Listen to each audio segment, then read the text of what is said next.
ഈ ആള് കൂടിയ പാമ്പ് ചാവില്ലെന്ന് കേട്ടിട്ടില്ലേ? അതെന്റെ കാര്യം. ആ പാമ്പ് ചത്തുമോനെ ആണോ? പാമ്പ് അമ്മായി ചാവിന്റെ അടുത്തേ ഞാൻ പോയി നോക്കിട്ട് വരാം. ഇവരാ ദുഷ്ടനെ പിടിച്ചു വെച്ചപ്പോഴേ ജോർജ് കുട്ടിയുടെ മൂത്തളിയൻ അയാളുടെ കാല് മാത്രമേ പിടിച്ചിരുന്നുള്ളൂ. അപ്പൊ അയാൾ ആ കേസിലെ പ്രതിയാവോ? എടോ, അയാളുടെ കാല് ഫ്രീ ആണെങ്കിൽ അയാൾക്ക് ഓടി രക്ഷപ്പെട്ടൂടെ? ആ സാധ്യതയല്ലേ അയാൾ പിടിച്ചു വെച്ചത്. അപ്പൊ അരക്കെട്ട് പിടിച്ചാളാ? എന്റെ ദൈവമേ, അപ്പൊ ആരൊക്കെയാണ് നമ്മ പിടിച്ചത്? അല്ല, മൊത്തത്തിലൊരു ഗാങ് ബാങ് ആയിരുന്നു.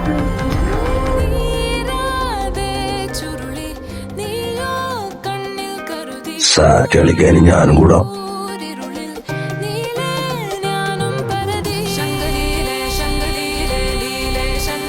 അത് രുക്മിണിയമ്മയുടെ മകൻ. അപ്പൊ താഴെ അവൻ മുള്ളത്തി. എപ്പോ സുല്ല് ഞാൻ കളി വിട്ട്. എന്ത്? നിങ്ങൾ എനിക്കിട്ട് ചാമ്പ്യാന്ന് എനിക്ക് മനസ്സിലായി. എന്ത് ചെയ്യാൻ ഇതല്ല അവിടെ എന്തിലോട്ടെ ഇതാശാരാണെന്ന് അറിയോ? വളരണം. ഇല്ല സാറേ, ഞാൻ ഫിറ്റ്സ് വന്ന പോലെ അഭിനയിക്കട്ടെ.